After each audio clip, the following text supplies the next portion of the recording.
Hey guys, welcome back to Hustlin' Horsepower. It's Nick. And Maddy from Lady Gangster Racing. Caden. AKA Race Cars and Snacks. Race Cars and Snacks, Baby Boost, whatever you want to call it. Baby Boost, Race Cars and Snacks, Go-Kart Champion, whatever you want to call them. Yeah. So right now we're working on a couple things, and in today's video, I kind of give some free reign to Lady Gangster and Race Cars and Snacks to redo the front bars that I screwed up in yesterday's video. It goes that way sometimes, and I worked, I slept like whatever, 6-7 hours or something like that, and then I worked all night, and then about 6 o'clock in the morning, I went into the toter home and I woke up Maddy and I said, hey, do you want to go get some breakfast? And we got done with breakfast about 7 o'clock, 7:30, something like that. Then we worked for another couple hours, and then I passed out because I had some food in my stomach, and then we worked for quite a bit longer, and it's been quite a bit of work, but the car's coming along. We might or might not have set the body on this thing just now, but that's not in the frame on purpose. You'll have to come back maybe on Monday to get that video. But we were gonna head up to Katy Dragway on Sunday, but Maddy's dad works out of town and works way out of town in the Midwest, and he's coming into town for a couple days, so we're gonna spend some time out there with him and the rest of the family, I guess you could say. So most likely we're not gonna be making it to Katy Dragway. Yeah, it would have been a really awesome race to go to, but I still highly recommend it. Yeah, it's gonna be Saturday, Sunday. There's gonna be a couple different classes racing both days, and it's 4th of July weekend, so they're gonna have some I don't know, a bunch of stuff for the kids and stuff like that. Just like a little party, I guess, for the 4th of July. Yeah, so we're gonna be headed up to New York to visit some family and stuff like that. So guys, if you're between North Carolina and New York, and you have some double beadlock wheels, 15 by 12 to 15 by 14, double beadlock wheels, 5 by 4 3/4 bolt pattern, somewhere in like the $1,500 range, I'd be interested. We're gonna need some wheels for this car. Yeah. So, yeah. What else? I don't know. So, guys, appreciate everyone that likes and subscribes to the channel. It's slowly growing. We're getting to a point where we're getting pretty busy, and it's kind of hard to get out the videos on a timely manner like I'd like to, since it's understaffed and underworked and underpaid. The other thing is, there's been a handful of people ordering t-shirts on the website, HustlinHorsepower.com, and later today I'll be packing up the t-shirts and getting all the orders shipped out. For those of you that have ordered or supported us in the past, buying t-shirts at the track and stuff like that, we really appreciate it. At some point we'll be coming out with a new design with this car. Yeah, this car's gonna be pretty. We just put the body on it and the cab on it, and it's gonna be. It looks amazing. It's gonna be pretty cool. So I got to do a little bit more fitment. It's sitting about a ½ inch high in the rear, so I got to lower the body a little bit in the rear. But yeah, it's gonna look pretty cool. So appreciate it, guys. Here's the video of Race Cars and Snacks and Lady Gangster fixing my mess up. So appreciate it, guys, and we'll see you all in the next video. Probably have one out for you tomorrow, but we're leaving tomorrow night to head back to New York. So I'll probably work most of the night this evening, and then a little bit tomorrow, and then We're probably on the drive road all night. Yeah. So appreciate it, guys. See you soon.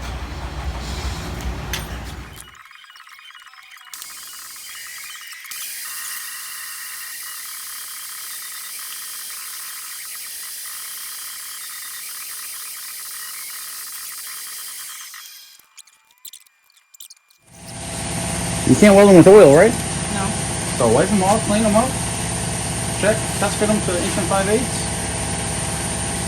We're using 5/8 bar. We already test fitted them in the car, so take it. Because it's just like an ex-girlfriend. You hate to see her go, but you love to watch her leave. Walk on out of here.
Guys, I just turned off the music because I was jamming, but I worked until about 5:30 this morning, and I slept until took a shower, did a little bit of work on the computer and stuff like that. Then I slept from about 7 o'clock in the morning to about 2 o'clock in the morning. So I got a solid 7 hours worth of sleep. And unfortunately, we got some video for you. Don't worry. But unfortunately, I had to JB weld the tripod back together because it tipped over when I was working on the front of the car. So Lady Gangster and Snacks were working on some pieces. We got the strut bars together, and we bent some tubing and stuff like that. It is about 2:30 in the morning, something like that. And this I'm gonna walk you through some of the stuff I've been doing. So this car's only got one option, and that's to be a bad mofo if we want to keep racing. So these are gonna be the shock mounts. Went through and welded up these guys over here. Adjustable shock mounts here. These are the ears that these are going to get fish mouths into. But I went and measured from the chassis here to here. They're both 43¼ inches. That number has zero meaning besides a reference number, just like tire pressure, just like this, that, and everything else. It's literally just a number. I'll argue that until I'm blue in the face. Not really, but like it just is what it is. There's a lot of numbers that people throw around where it's simply a number. There's a lot of other things that correlate with that number, but that's neither here nor there. So getting back to it, this is just number 43¼ from the dash bar here to the strut or shock tower mount. They're both at 69 degrees. 69 degrees is just the angle. It just is what it is. They're on a 1-inch space in the center here to get them welded through. Doing it this way versus the way I did on the Homegrown Hustler, it gets the shocks a little bit more inward. Change the operating angle on them slightly, but it gets them operating on more of a linear rate, so it makes it so it's a little bit more adjustable for certain things. These are both on the same angle and everything like that, 69 degrees like I said. That puts them just inside the grill shell here, makes it look a little bit better. I'll give you guys an update once the stuff once the stuff dries, so on and so forth. But I got the one side tacked and this all deal together. And yes, that's the cool thing about like home built hot rods, right? As long as you have a little bit of ingenuity, you can go through it and you can set this stuff up. I literally got just some scrap metal here clamped together here to keep these faces set up. I got this piece of metal here. After I got the one set, I got this clamped here and this clamped here to set this one at 43¼ inches because I don't want it at 43 5/16 and I don't want it at 43 inches, okay? I want them at the same. The angle's the same. I want them on the same face. That's why they're clamped together. That's why I have the thicker clamp up at the top here in the radius bend, because tubes can they can orientate, right? But if you clamp them on the bend, you know the faces are the same. So although it's not completely crucial, these ears are perfectly in line. Yes, they're set back from the grill shell a little bit, but I want the operator angle, the shock angle, working on the shop right angle. And yes, it's a little bit different on this car because on the front end of the Homegrown Hustler, we were allowed to alter it 2 inches for 99% of the stuff we did. So I stretched the front of the car 2 inches from factory wheelbase. A lot of this stuff now is switching up to 1 inch from factory. So this is 1 inch difference. This 115 inch wheelbase car is sitting at 116. So actually like 115 3/4, because if this car does what I think it's going to do, or what it has the potential to do, they're going to be over it like white on rice. So we're getting all this set up, and I promised myself I'm not going to bed until this car is able to roll around. I'm not saying I'm going to roll it around before I lay down and sleep, but it's going to be able to roll around. The shock mounts are going to be done.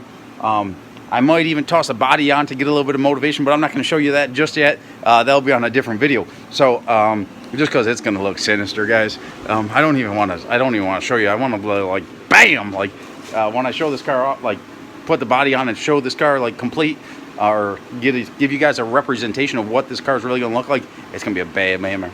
So it only has one option, and I want the car to represent us well. I want the car to look cool, but I want it to fly. Like, it has to fly, because looking cool doesn't get us paid, and that just is what it is. So this stuff's getting way too expensive to go out there and look cool, because I don't know. I'm sure some people get sponsored because they got good looking rides, but we just need to be successful. Because if we're successful, well, then we don't need sponsors, right? We could just be sponsored from burnt hands and friggin' greasy hands and dirty faces, and you know what? I did cut my hair though, so saved myself a $10 sponsorship right there by not having to go to the barbershop. I cut this stuff myself. So Maddy helps up with the back of the neck. So if it's a little bit crooked when you see me at the track, it is what it is. But this is going to be pretty cool. So I'm going to get this done here, and I'll give you guys an update shortly. I wish I could put you on a time lapse or something like that. I tried putting you on the thing, but then my phone recorded like 10 minutes of 10 minutes of the grounding, because my phone fell over while I was working. So the tripod, we got it sitting back here, but JB Weld is still drying. So sorry guys, I should have went and got some 5-minute JB Weld, so we could have gotten you filming shortly. But within the next little bit, I'll get it filming, and you'll see me making the front bars and stuff like that. So I'm going to tack this up in here, get back after it. It's probably, I don't know, probably about 4 o'clock in the morning. But I'm going to give you another update for all the people that are like, oh, I don't got the best tools. I can't do it this way. I can't do it this way. Well, we got like a $4 clamp there, and like another $4 clamp there. And I do like my Milwaukee angle grinder. But I built a couple cars with $10 Harbor Freight angle grinders, plug-in angle grinders. I like this because it doesn't have a cord. But legit, when I was building the Dirty 30, I legit went to Harbor Freight and bought, they had them for $9.99, the cheap junk angle grinders. And I bought like 5 of them. Why? Because I kept a couple with a flap wheels on them, or one with a flap wheel, one with a grinding wheel. Then I kept one with a big cutoff wheel, one with a small cutoff wheel.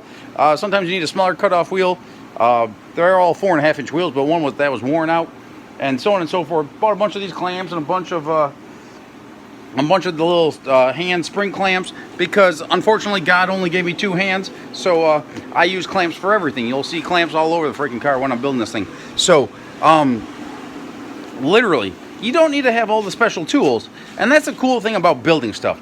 Now, of course, if I was doing this for a living, it's a smart investment to get the better tools, or more whatever the hell you want to call it. Go on and spend that extra money, because it's efficiency. Time is money.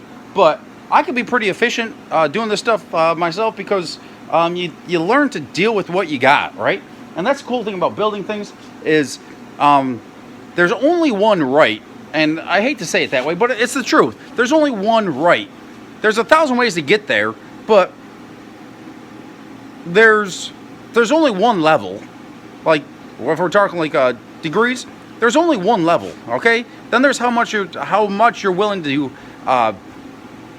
what your discretion is from level, okay? When you're building a house, there's only one square. There's like a square is a 90-degree angle, okay? If you want to go 89.5 degrees, that's your discretion. But you know there's only one 90-degree angle. That's 90 degrees. It just is what it is, right? And it might take you a little bit longer to go through without having all the proper tools, but when it's right, it's right. And there's no one saying you could do it this way or do it that way. Yeah, when it comes to certain things, there's different ways to do it more efficiently, but there's still only one right. So I'm not saying that for anything this or that, but I'm saying this for all the people that go out there and build their own stuff, right? Someone might be able to go put this up on like a strut jig and so on and so forth, but if I want it at 65 degrees, that sucker's at 65 degrees. This thing ended up at 69 degrees. This one's 69.7 degrees, and this one's 67.85 degrees. 0.15 of a degree difference. You ain't gonna know that, okay? Like, it's literally like there's chassis jigs that aren't that accurate. When I'm talking about that might be like a 32nd of an inch at like, I don't know, like 2 feet or something like that. And these are 18 inches, okay? So like, it's basically nothing. So when you're talking about all this stuff, there's discretion in it, but at the same time, there's only one right. So I'm going to set these up. I got this at 7/8 of an inch and this at 7/8 of an inch on the strut cups. The axle is centered because I do have the 4 bars on it and the wishbone in it and stuff like that I built the other day. So the front suspension is all there perfectly square. The anti-roll bar isn't hooked up right now, but it's in the car. I need to order up some rod end adjusters because I use a very small. I don't actually build a rod end for the front drop axle anti-roll bar. I literally use a male and a female heim joint with a rod end adjuster. So we order all that stuff through Viking Performance. We're dealers for Viking, so we just order all that stuff through them. They got a lot of high quality chromoly joints and stuff like that. These are this is the one actually from the wreck. It's pretty well destroyed. This is the shock out of the homegrown Hustler, but it's still. This one still has its eyelets on top and bottom, so I'm using it because it just is what it is. So yeah, this is actually my 3rd shock, but we got this in. This is the one out of the Mustang, Turbo John's Mustang that I'm using for mock-up here. The front shocks still have the springs on them, and they're sitting over there. So yeah, this is all basically all set up. I'm gonna get this stuff tacked in and welded. And then we're going to work on our forward bars coming through. And I'm not exactly sure how we're going to do that just yet. But I'm thinking about going 90-degree bend, come in here to here. And then we'll do a diagonal brace from here to here. Maybe make this bar, but not welded in yet. Do that angle piece out there and then fish mount it all together, make it nice and strong. But as far as the front suspension on this stuff go, when you're hitting bumps and stuff like that, that's all coming through the 4-link here. There's sleeves to the frame and so on and so forth. They're super strong. The shocks literally just hold up the car. It's not like on a control arm setup or something like that, where the control arm's absorbing the bumps and stuff like that as well. How do I say this? The shock holds the car up on like a drop axle setup, but your hairpin or your wishbone setup, that's what locates everything. And of course, there's when you come down from a wheelie and stuff like that, this flexes, but or wants to flex. That's why we put a crossbar in there and stuff like that. We'll have a removable crossbar in there to get the oil pan out. The way I did this one saves a little bit of weight. It's going to make getting the engine out a little bit more difficult. We'll probably have to pull the engine out of the side, or get it up a little bit higher. But it should be perfectly fine. Nothing too drastic. I put these up on a pretty vertical angle, so we still have enough. The engine ends right here, so there should be enough room to get the balancer out through there. I'm not 100% sure because AGD has the motor and stuff. They're putting that fixing the machine work on that, so I know there's enough room for it. It might be a little bit tight getting it off, but I plan on doing a removable crossbar up here so that there will be plenty of room to get the balancer past there and everything else. The new motor will probably have a cam-driven fuel pump on it. but if it does, we'll go and we should have enough room up there. So that's stuff that reason why I moved some of the stuff around up here. So it's been a pretty successful day. Need to get back after it, but yeah, I think the JB Weld might be dried up now, so I'm gonna go get myself a drink of water or Powerade or something like that, and then probably get you guys on a time lapse.